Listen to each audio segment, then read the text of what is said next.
Well, thanks for joining me on this episode of Healing Courageously. And today we have two special guests Josh Hundell, he's the co founder, president, and also known as the coach of the Carpenter Shed, along with his partner Kyle Smith, who's also the co founder and the operations director. So I'm going to talk to them a little bit about their facility. They work with young men, and if I am correct in understanding you, Josh, from our last conversation, you get the boys, the young men, right out of rehab, and then they come to you, and you guys work with them and help them become free from the pain of the chaos of life, and learn how to you help integrate them back into the everyday life of the world. Is that pretty much what you guys Yeah, do? that's pretty accurate. I mean, we do work with also a lot of kids that, basically the way we define them is they've gotten off the rails. I mean, they're on that slippery slope, headed to maybe severe addictions or, severe problems in life. So not all our kids come from a rehab, but we work with a mix. We work with a Okay. lot of guys that need to go to a rehab facility. We kind of call rehab as the open heart surgeons. Right. We are more the rehab after the surgery, walking them back into life, teaching them the life skills that they need to be able to live independently, kind of we use this language a lot, carry their own weight of existence, Right. because I mean, a 17-year-old is not going to carry the same amount of weight as like a 21-year-old. But, for a lot of these kids, they don't carry any weight, and and what happens when you don't carry any weight, you don't develop. And so we Right. teach these kids how to carry that weight, be responsible, and get them on a path of maturity, and like you said, deal with all the chaos that's gone on in their lives along the way as well. Yeah, in our last phone conversation, I was really impressed with the work that you do. I think that you're probably the only place I believe, the only place in the country that does this kind of work with young men and boys, which is, Yeah, there's, go ahead, yeah, Kyle. it's kind of a hybrid. It's not, residential inpatient care, and it's not just transitional living. It's the combination of both, which makes it very unique. Right, Yeah, exactly. and something else that makes it more unique too. I mean, we do that in everyday life, right? We don't lock them down into a facility to try to teach them these things. So I mean, it makes it a little messier because we're kind of the introduction to freedoms again, right? A lot of these kids, been in some lockdown facility, they have no freedoms. We always make a joke. A lot of these guys, our doors being unlocked, whereas they're having to ask to open the door. So we're trying to reintroduce the world and teach them how to live in a normal setting. But the good thing about that, even though it's a little messier, when they gain traction, they're choosing to live, a healthy life. And that's Right, important as opposed to being made to live a right, healthy life. right. Does create mess because, as we all know, when we have freedoms, we have temptations. I mean, there's going to be struggle with that. And we can't make anybody do anything they don't want to do. You know, That's right. they got to want it to begin with, right? That's right. But my wife sent me a quote this morning that is apropos, I think, to what we're talking about. It says most people don't want to hear the thing that will make it work better. They want to hear what will make it easier. Sure. And Yeah. I find that true in a lot of recovery, different areas of recovery. Yeah. I tell guys all the time, it's do what is easy, life will always be hard. Do what is hard, life will always be easy. I like that. That's great. That's really good. So let's A lot of back. these kids, a lot of these kids choose the easier path. I Yeah. mean, if you give them an easier path, they're going to choose it. Yep. So I mean, that's where a lot of the struggle lies with a lot of these families and kids. All right. And Do I you? think that's just true to nature for all of us at times. It's, Mm-hmm. wanting to do what's easy and feels good in the moment, but that does not always beneficial. No, not no. I know I found out the hard way that no, the easy road is Me actually too. the harder road. I think we've It is. all been there. Let's back up just a little bit. Why don't you tell each of you tell us just a little bit about yourselves so can understand where you're coming from and so on and so forth. So Josh. whoever wants to start. Yeah. So, I mean, kind of back up a little bit. I mean, this was not, what I set out in life to do. Right. I'd set out in life to play professional baseball, and I got that opportunity out of high school. Got drafted by the Pittsburgh Pirates in the 13th round, and got to pursue my lifelong dream. Did that for about 5 years. Got hard. I tell everybody I retired, but truth be known, I quit because it got really difficult. And I made sure I talked to the people that would encourage me to quit as opposed to the people that would encourage me to stay on. Uh, but it also became one of the biggest kind of wounds later on that would play out in my life. But I went from baseball to football and got an opportunity to play college football, and so I got to come back. I could have gone either way out of high school. So I came back here to my local town, University of Louisiana Monroe, played college football for a couple of years. And in my second year, I actually suffered a traumatic injury, brain hemorrhage. Got hit, head hit the ground, caused bleeding. So here I am at 25, and the doctor said, "Hey, you can't play no more." And all of a sudden, my identity was stripped from me. Known as this athlete, I thought I was going to be doing that, coaching it, playing it, doing something along those lines. But that same year, my father-in-law, who's the global director for Celebrate Recovery, started Celebrate Recovery here locally. And it was my wife that encouraged me to get involved in that.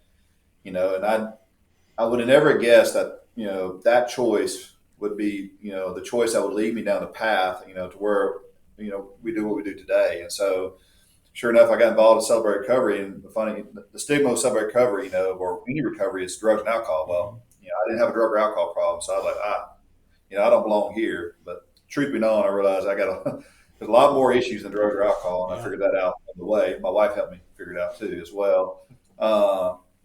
And so I got involved in that and just kind of moved up the leadership rank, became a state rep, led the CR ministry, and I'll let him tell his part, but met Kyle along the way in that journey. And, when I got involved in that, we started recovery homes to help people, really adults, just your typical recovery home. That really opened the door to what I do today. And, about 8 years ago, I was approached about developing a program just for kids. And I've always had a passion working with the young people. And so we ended up setting out on the journey of starting the Carpenter Shed. I started with another guy that is now the clinical director for Colorado Christian University. We did it for a few years, and he had an opportunity to go there. So he made that choice and then allowed me to partner up with Kyle and another one of our partners, Andrew Dotson, who's our clinical director, and really redefine the Carpenter Shed and what we do today. And so it's been an 8-year journey to get to this point, developing a program that specifically works with adolescents. And like you said, to your point earlier, as far as we know, we're about the only ones in the country that work specifically with adolescents, with a hybrid look of a little bit of inpatient that transitions kids to a normal state of living. Because most programs out there are either adult based, and I kind of like call them expectation based. Like, here are the rules and guidelines, good luck. Well, most of these kids just don't have the ability to handle that. They get overwhelmed, or they're more inpatient based, So we're trying to really, develop this idea of what it means to become a young man, what that looks like for each kid, and develop that. And that's how I got to this point. So, right on. And Kyle, before you start, I just want to thank you for your services to the United States, and Thank you. Greatly appreciate that. So. Yeah, my story is definitely a lot different than his. So, grew up in a good Christian home. Parents that loved me, but unfortunately, they enabled me also. Right, they were doing the best they could. I was the youngest of 4 different brothers, so kind of got away with a lot. Started dabbling into smoking weed, doing pain pills, drugs on the weekend, things of that nature, until life started to kind of go somewhere. I thought maybe I could find my way out of this. So I joined the Army when I was 18. I was first deployed to Korea for a year, then got stationed at Fort Carson. Then we got sent to Iraq. And when I joined the Army, I thought, man, this is what I want to do for the rest of my life. I had found my purpose. Like, it tailor fit me. I love structure. Like, you had to be where you had to be. All you had to do is follow the rules. Pretty easy. Well, about almost a year into my deployment in Iraq, a little kid basically threw a grenade and it landed in the truck next to me, between me and my gunner, and pushed shrapnel through my whole right side of my body and injured me and several other guys in the truck. So I went from being a soldier, which I thought was going to be the rest of my life, which I really enjoyed, to not being worth anything, really, because the Army couldn't use me. So spiraled out into severe depression. Ended up, the rest of my team members, the guys I was in charge of, ended up catastrophically dying a month later. I just got married a month before that. So it was like a perfect storm of, like, where do I go from there? End up getting prescribed a bunch of pain pills, drinking a lot. It progresses. I moved back home. I start being an IV drug addict at that point, and the wheels really came off. And end up homeless, several treatment centers later, and came to a point really where it's just like, something has to change.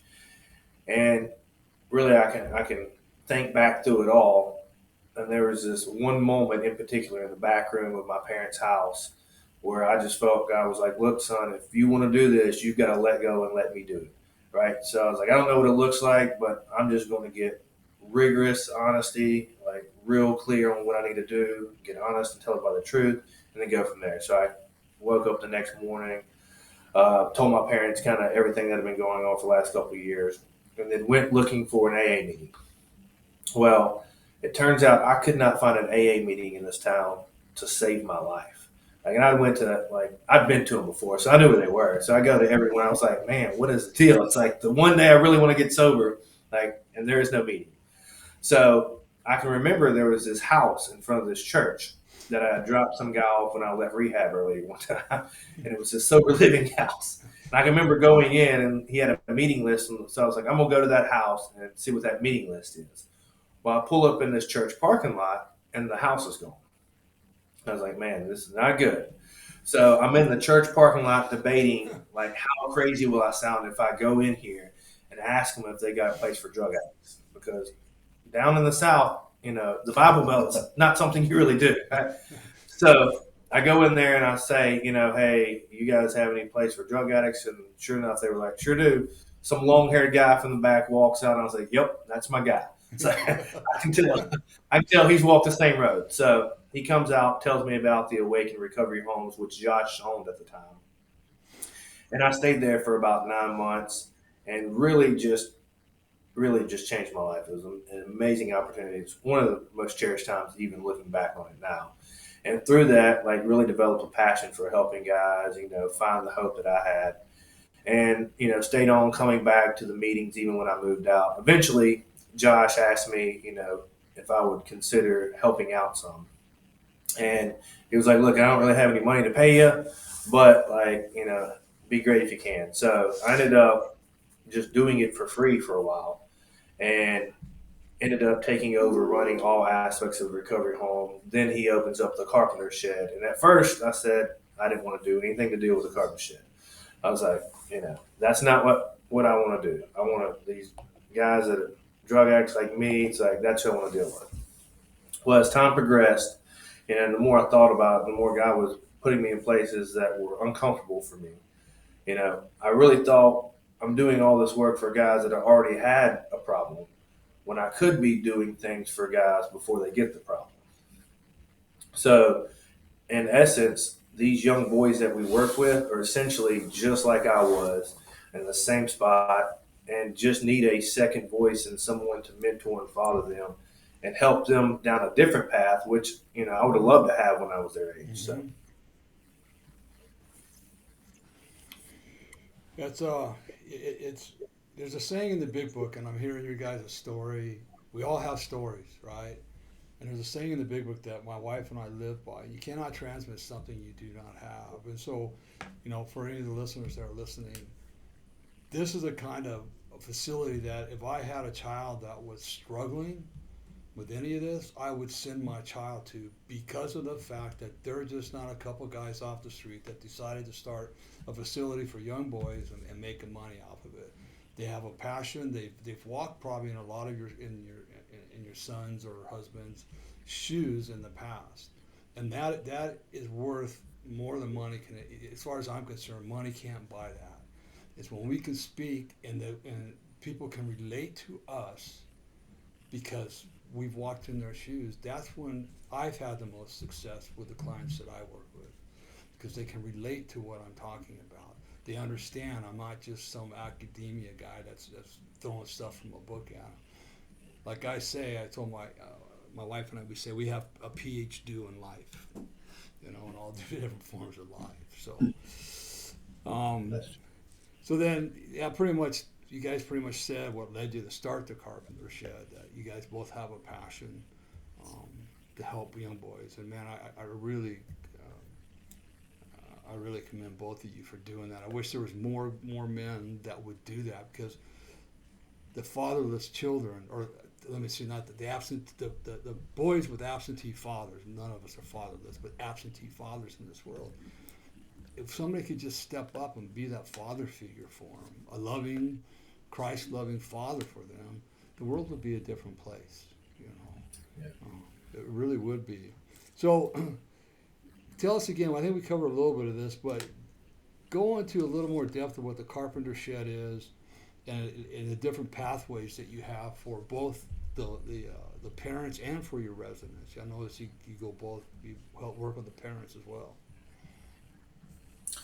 Yeah, I mean, when we first set out on this journey, I think we had every goal a parent would want, right? Try to provide a facility that was safe, that would help their kid be sober, and reconcile the family dynamic, and kind of go back to this this idea of like your son before he got in trouble, like type scenario, and man, we ran into a lot of trouble with that, because the scripture talks about it, man. Kids leaving, basically the nest, moving on, becoming men, and trying to go back to a dynamic that really should never exist again. Was a common occurring problem for us, because we'd have kids. We could get a kid sober, we could get a kid doing some good things, but go home and just basically mess it up again. And probably about 3 years ago, I think we had a real heart to heart, realizing, man, like, I think we're going about this the wrong way. And so we set out on this journey, really kind of redefining, our approach. And instead of, making a kid basically happy and whole, they're like, we need to teach this young boy how to become a man and be responsible for his own choices, be responsible for his own way in life. And what we realized, the dynamic, the household of the family was really producing the kids. A lot of times we want to blame the kid, like, well, he makes bad choices, he's got bad peers. But where does that come from? What starts, those pathways? A kid just doesn't set out and say, hey, look, I want to be a turd, or I want to go do drugs, or I want to go do all these things. There's usually a dynamic at home. Maybe there's a trauma. Maybe there's something that starts pushing kids in the wrong direction. And so we really had to get in there and start figuring a lot of those things out, and realizing, there's two problems to this situation. We got the family problem and we got the kid problem, And for us, the kid problem is pretty straightforward in how to help a kid go from being a victim to taking ownership, having acceptance and start doing the hard things that will overcome. But the other dynamic shift was the families. Yeah. We had to reteach them how to redraw lines and draw hard lines. We have a thing here, if a family will unite with us, we never lose a kid. That's 100% success rate. Now, that's kind of a crazy number to throw out there, but it's really true. Now, we always caution them, like, look, that path may be messy, and it may not happen on, the 6 months here. Yeah, it may not look like what the parent wants it to look like. Right. Exactly. But if you hold the lines, and what it's doing is telling the kids, say, look, you cannot be a part of this family no more if you act a certain way. These are our lanes that you run in. And the kid, once he understands these are the lanes, they will begin to adapt because they want their family. They want those people back in their lives. They'll change their ways to adapt to the family. But some of these families are moving the lines. Yeah. The kids are banging around, screaming, hollering, doing all the crazy, and the families are constantly having to move the lines. We talk about, kids break the family dynamic. And that's what when I talk to families all the time, I said, what's happening is you've broken your dynamic. It's basically called your bluff. And it can happen to any family. It's where you lose the ability to develop them, to discipline them, to control your kid. Right? All of a sudden, you can't punish them enough. You can't yell at them enough. You can't take enough stuff away from them. Their behaviors are still the same or worse. And when that happens, you have to make a change. Unless the family is ready to give up their careers, their lives, and become the policeman, you're going to have to make a bigger change. And so our job is to reset the lines with the family. Make them make the hard decisions, and then teach the kid how to operate in those lanes again. And, that's really what we started understanding. And it goes back to this whole idea of becoming a young man. What does that look like? When we're called to be young men, what does that actually look like for these boys? Yeah. And I would say, going back to Josh's previous statement, is the families and the young men accepting that it's not going back to when you were 15 and you had this sense of like, that's Neverland. Right. That just doesn't exist. So, you can't change anything you don't accept. Right. So as soon as families accept, hey, my son is not going to be my baby boy. He's going to be an adult son and we correspond and we act and interact differently. And the son understands that I'm not going back to be pampered and enabled. Like, I'm going to be carrying weight and responsibility, and I'm going to own the decision for my life. Things get better. Well, so many of these families want to prevent. They want to prevent bad things to happen. I mean, what parent wouldn't? This whole idea of keeping a kid from touching a hot stove, right? You've heard that statement. I mean, every kid gets enamored by the hot stove and like, don't touch it, you're gonna get burned. We actually tell families, no, they need to touch the hot stove. And I promise you this: at 17 to 21, that consequence is going to be a lot less, as opposed to when they're 25 to 30. Maybe other family members are involved, right? Yeah. Is there a risk to it? There is. But man, I'll tell you what: the best teacher that we have is reality. And families want to remove reality. And it goes back to what he said, Neverland, fantasy land. Like, let me go live life without any consequences. That's not a life, and it's really, and it's fun. It's funny for me because I have twin boys that are 17. I teach you stuff all the time. I work with families all the time. But with my own boys, it's hard to do what I'm teaching. It's much easier for me to coach another family as opposed to my own kids sometimes. And I get it because there's an emotional attachment that these kids know how to play on, and we do a lot of coaching on that. Like, look, your son's going to call you and tell you all these terrible, horrible things, and you got to hold these lines. And it's a hard message, for a mom to hear.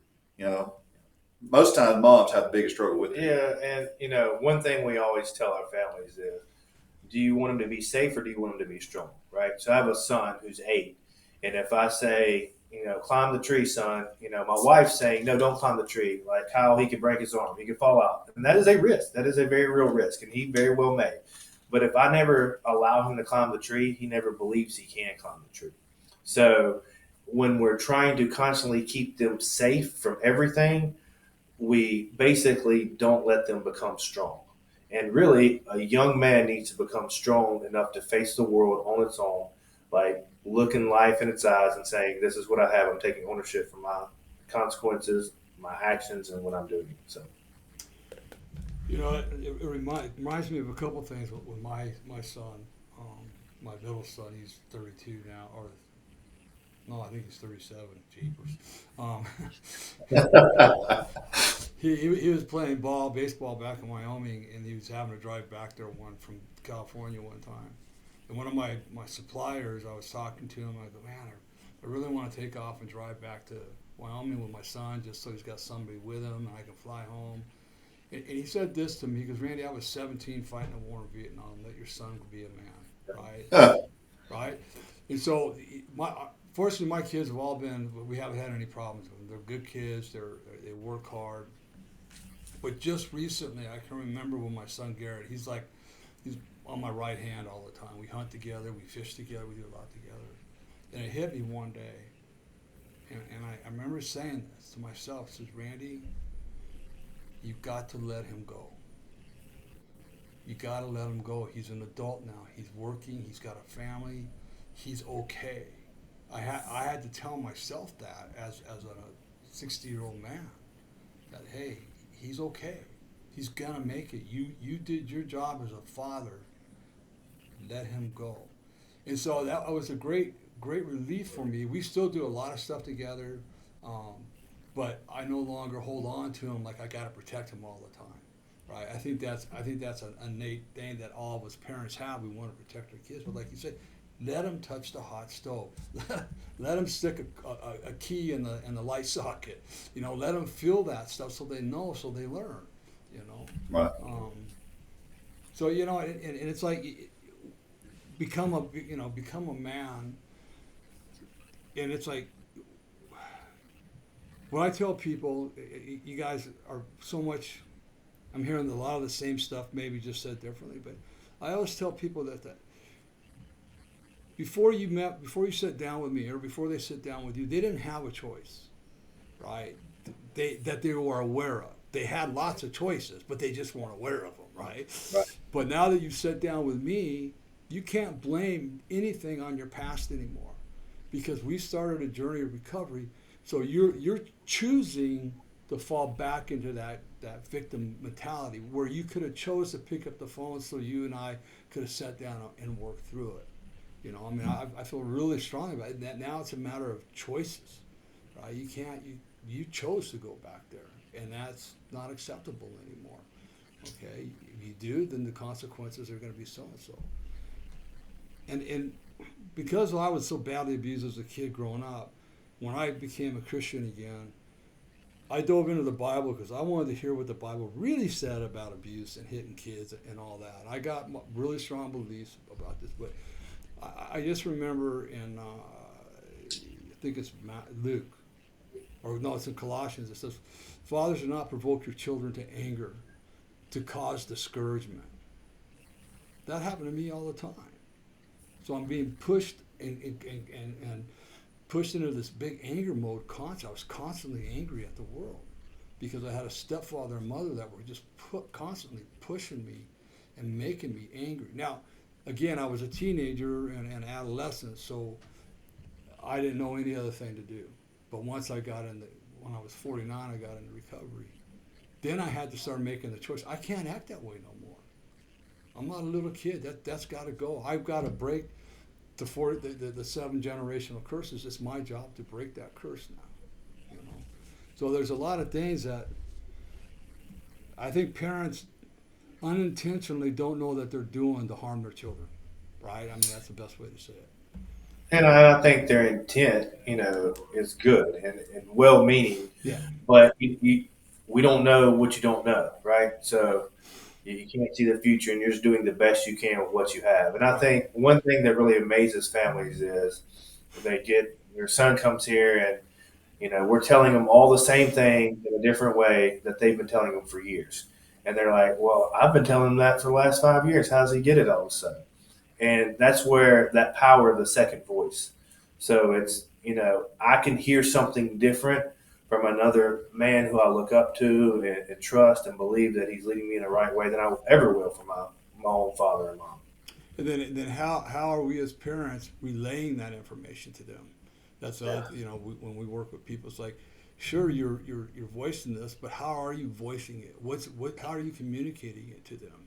Are you saying it in a loving way? You might think it's loving, but ask your spouse or ask your child what they think. I mean, it happens all the time. So it's learn how to communicate. Yeah, and if historically you guys, families have a rough dynamic where, they perceive it's going to be judgmental or rough in nature, so you could say it in a nicer way, and their perception is like, I'm getting on to, or I'm not enough, because that's just how they historically view the relationship. Yep, exactly. We have a brand new clients couple right now. They're older. They're not adolescents. They're older adults. But she revealed the other day that she, as a kid, grew up in a home where mom just constantly yelled at the kids, and she's doing it to her kids now. And she brought all this up. So that's something my wife will work with her on. Is not it's that generational behavior. Okay, but it's time to break that. Your kids don't need to be yelled at. You need to learn how to talk to them in a loving way. That's you're not babying them, but you're just talking to them in a more loving, I'll say Christ-like way than the screaming. So, A lot of times those conversations, we bring a lot of clarity, because I tell them all the time. I mean, it's not like we're going to say anything different, but when you remove the emotional attachment, it's just talking to a young man, it's like. There's no yelling. There's no nothing. It's just very clear. The kid's able to a lot of times go, "Oh, that makes sense when my parents were doing this or saying that." They were able to bring clarity to it, which resolves issues. Because that's one thing too. We want to reshape that dynamic. Like you can't talk to your parents the same way you used to talk to your parents. A young man does not speak like an adolescent. So we do a lot of coaching, and what happens when that begins to happen? It shifts, that dynamic so much where they begin to have conversation. I mean. It's so funny. Like a lot of the moms will come back and just say, "My son asked how my day was." Like that's one of the big, moments that changes happen. Like he actually cared about my day, and that's what we're asking young men to do. Is like, hey, it's not about you no more, right? I mean, there's more people involved in this. Think about others. Forward thinking, and it shifts that dynamic where all of a sudden now they're able to have really good, healthy conversations because the parents are going to be involved in their life for the rest of their life. Right. We're not trying to remove the family out. We're just trying to go from an adolescent to an adult.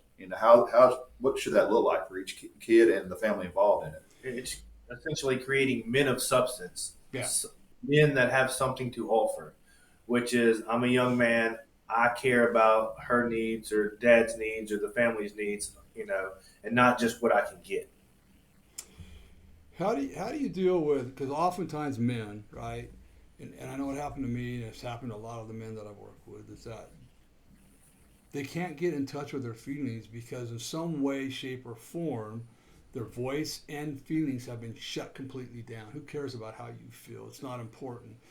How do you guys work with it? How do you make that transition back into your feelings are important and what you have to say is very important?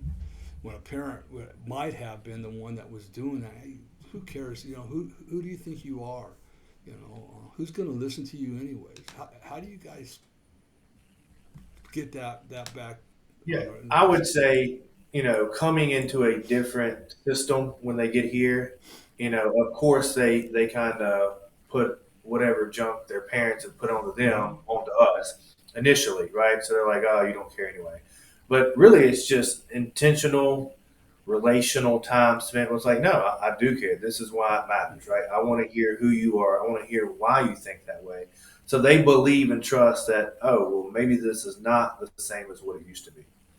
Yeah, I mean, I think one of the biggest keys to who we are is we're all about that relationship. We want to connect. So we do a lot of non-traditional, I guess, therapeutic approach. We have the traditional where you sit in front of a therapist and do some of that serious hard work. But even our clinical director would tell you, I mean, the best bang that we could get for what we do is the non-traditional stuff.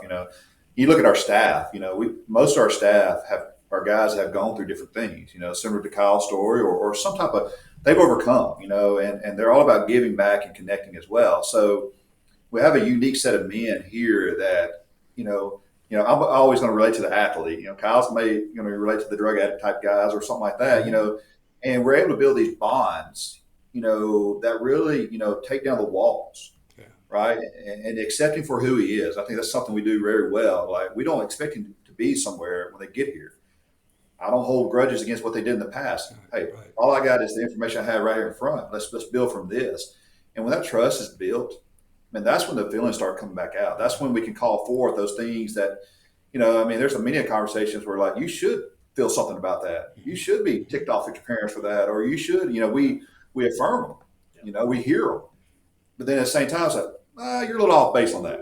You need to redirect that. It allows for that, that relationship, credibility to happen where we can speak life into them.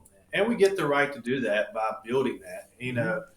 For a while, we try to figure out, like, what is the secret sauce? Why is this working? Like, I mean, we're not super intelligent guys. We don't have a bunch of degrees. And what really just has been revealed is it's just what God has done in us, right? All this is just coming out of what God has brought out of our own hearts as men and just who we are as people, because we spend a lot of time with these guys, right? We're not hiring, all these people and we never see the guys. Like, we're sitting down with them, once a week, spending time intentional with them. We see them throughout the week also. So it's basically just because of who we are and what God's brought us through. And I heard the big word, or it was, I don't think it was said exactly like this, but validation. And I know when I walked into my first treatment center, because all my life I always heard, just forget, and move on. Who cares? Who do you think you are, Randy? Nobody's going to listen to you. But the first therapist I had started listening to me without judgment. And I think that's key to you guys. There's no judgment whatsoever. It's just, we're right here, right now, and I don't care what you've done in the past. We're going to start fresh right now. And when I went into treatment, just like I think you said, Josh, I was validated, and you were angry at your mother and stepfather. You should be angry at your mother and stepfather for what they did to you. I was angry at God. Is that okay? Yeah, you could be angry at God, right? But let's move past that. So it was a validation for me, which it sounds like you're doing the exact same thing. That was key for me. Somebody's actually listening to me now. Somebody actually cares about how I feel and what I'm going through. Wow. That's what grounded me in my recovery. That's what kept me moving forward, and what brought me back to Christ is being able to the God of my understanding switched from a God that was evil to a God that was loving, kind, caring, compassionate, forgiving. That Yeah. God, So that is so. I mean, I just commend you guys for that. There's not a lot of people that would do it. Like you say, it's not a lot of academia. It's not a lot of books. It's coming from what God put in your heart, which I think is key, right? Well, and I think too is a lot of these young men. I mean, we deal with a wide range of men, but a lot of these kids don't have friends. They've been bullied. They've been mistreated. A lot of their behaviors are intended to so they don't have to go through rejection again. Right, right. So it's like they intentionally go out of their way to keep you at arm, keep you at distance, and when we can break through to that. I mean, I just remember this kid just recently. But we had a moment out there in the field, and man, he threw down his hat, and it was all the pretty words you can imagine. He's right in my face, and I mean, he's a big old boy too, but I stayed right there with him, and at the end of it, I mean, I didn't leave him, and I was able to hug him, and this kid ended up finishing the program really strong. And actually, he just called me the other day, just man, hey, I'm doing great. Just wanted to talk, I always tell fans because they want to ask, what's your success rate? I said, man, I don't keep those type of numbers because there's no truth to it. I can tell you 100%, what's really a good indicator is when I can talk to a kid 2 to 3 years down the road. Yeah. I say, man, I just want to call and check in and see how you're doing, It doesn't mean they're perfect, but there's a real relationship built, and it goes back to that accepting and affirming them and hearing them out. And still to this day, he has guys that'll call him, and I have some that call me. That's what I love. It's not just what me and Kyle bring to the table. Man, all our staff are bought into this mission of just connecting and hearing the kid right where he's at. That's so important. Go ahead, Kyle. Yeah, it reminds me of the story of the prodigal son. You hear the story. It's like the son takes all the inheritance, runs off, finds himself in a pig pen, and most people start talking about the son and the other son. But for me, the real meaning of the story is the father's heart, right? Yeah. So when the son comes back, he doesn't say, "Hey, you shouldn't have been in that pig pen. Why'd you go in the pig pen?" He just says, "Hey, son, I love you just as you are. Like, I'm glad you're home. Like, let's get busy doing what we need to be doing." Absolutely. I did a series on fatherhood. Miles Monroe. I listened to some of his work, and through there he said the perfect example of a father-son relationship is Jesus and God. That's if you can emulate that the best you can. That's a perfect example of a father-son relationship. Got about another 8 minutes left, so let's do this real quick. So you serve the population group is between 17 and 25. Is that correct? Yeah, I mean, we work with some of those older guys. We have different plans for some of the older guys because a lot of them have had life experiences. They don't need all the training of the Shed. Right. They need more of the connection, relationship building. Okay. Our wheelhouse is at 17 and 19-year-old. Okay. That's who we work with the majority, and that's where we kind of spend the majority of our time working with those kids. That makes sense there. And you also work, like you said, we talked earlier about the parents. You work with them and bring them, try to get the whole family unit back on the same page. So there's a lot of family phone calls that happen while the kid is here. There's a lot of visits. There's a lot of opportunity. So we're working with 2 clients when we're working with the family, the kid. That's great. That's great because you can't do it one side at all. You got to be the whole thing, right. man. It's like any. I come my story with abuse. My wife is sexual abuse, and abuse survivors is a family problem, just like addiction is. It's the same. My wife lived through it. She knew I was abused, but she lived through a lot of the pain for about 5 years before we got help. And when she read my book, Healing the Wounded Child Within, she goes, I knew what Randy had happened to Randy, but now after reading his book, I understood what was going on in his head and why he was doing the things he was doing. Right. Mm-hmm. So it's the family unit, the nuclear family is so important anymore. They've gotten so far away from it.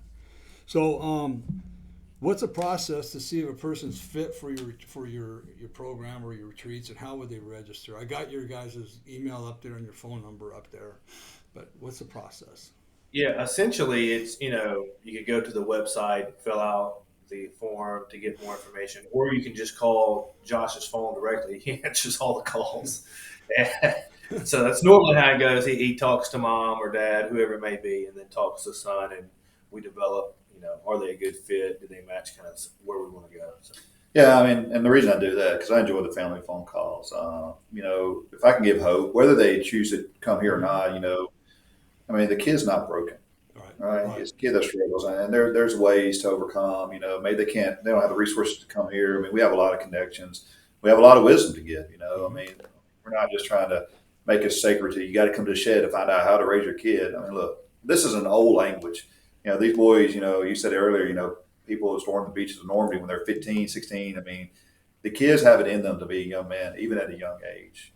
When these kids can learn how to carry some real weight and get on that path to being a man, doesn't mean they're going to be perfect. But they figure out an identity for their life. They figure out a direction to go. They can start walking it, and the more they walk that path, the straighter that path will become. And giving a family a hope, I mean, to me, is the biggest thing I can do in a phone call. And sometimes they might need a little more help, but sometimes they just need a little push too. So the Carpenter Shed at gmail.com is how you can reach out to them via email, correct? The Carpenter Shed at gmail.com. Yeah. Or they can just go to the carpentershed.com to the website. Yeah, carpentershed.com is their website. And then I think this is your number, Josh. Correct me if I'm wrong, 318-372-5830.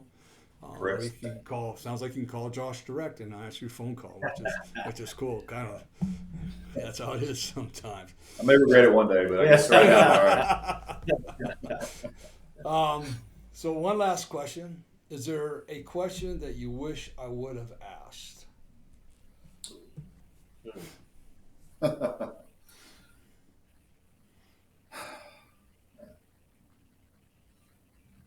That question.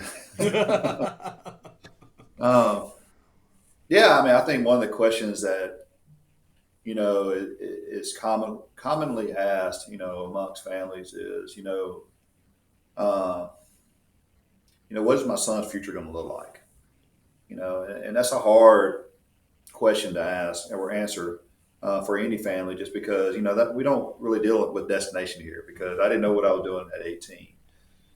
But what I do, refer them to is, the hope that we get out of the Bible, that he who began a good work in you will see it through the end, the whole process. And that's what we do here. We begin the good work. Mm-hmm.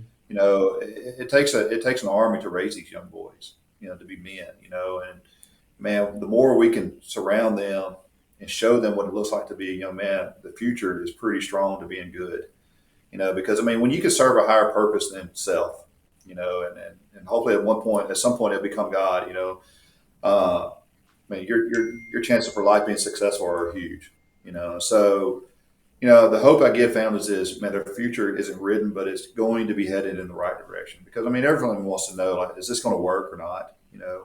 That's a tough question to answer. Real tough question. Yeah, real tough question to answer. Any last words from you, Kyle? Not that I can think of. You got me stumped on the last question. I know it stumps everybody when I ask it, Well, thanks for, you guys for coming on today. Thanks for what you guys are doing back there, man. I wish there was more guys like you that wanted to do that all over the United States. It's kind of inspired me, it's been part of my foundation dream anyways, but I really appreciate it. And again, Kyle, I do appreciate your services to the United States. We appreciate you having us on and giving us an update. Come out and visit us sometime. I would love to. Matter of fact, we're probably going to be making a road trip next spring. We're looking to plan, and that will be right on our loop home. So we might do that.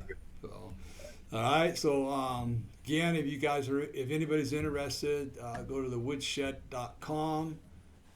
The Carpenter Shed. The Carpenter Shed. I always get that in my head messed up. The carpentershed.com, carpentershed.com, and you can find out. We take them out to the woodshed, but here's a question. Yeah. Here's a question I wish you would ask. Why do they call it the Carpenter Shed? So that's one question. Okay, why do they call it the Carpenter Shed? That's a good question. So there was a cabinet shop that Josh owned the property. It's literally at the forefront of the property. His father-in-law owned it before him.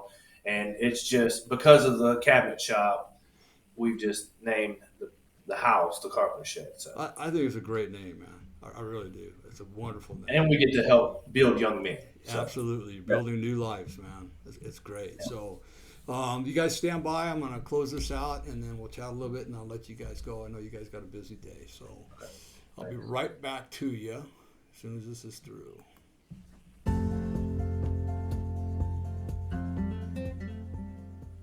Got me on that. This has been Healing Courageously with Randy Boyd. We will have a new episode every Monday. Please like us on iTunes or Google Play. If you would like to know more about the services available from Randy, please visit him at changeyourlifestorynow.com. Thank you for spending time with us. We'll see you next week. And remember, if nobody tells you they love you today, Randy does. This ours.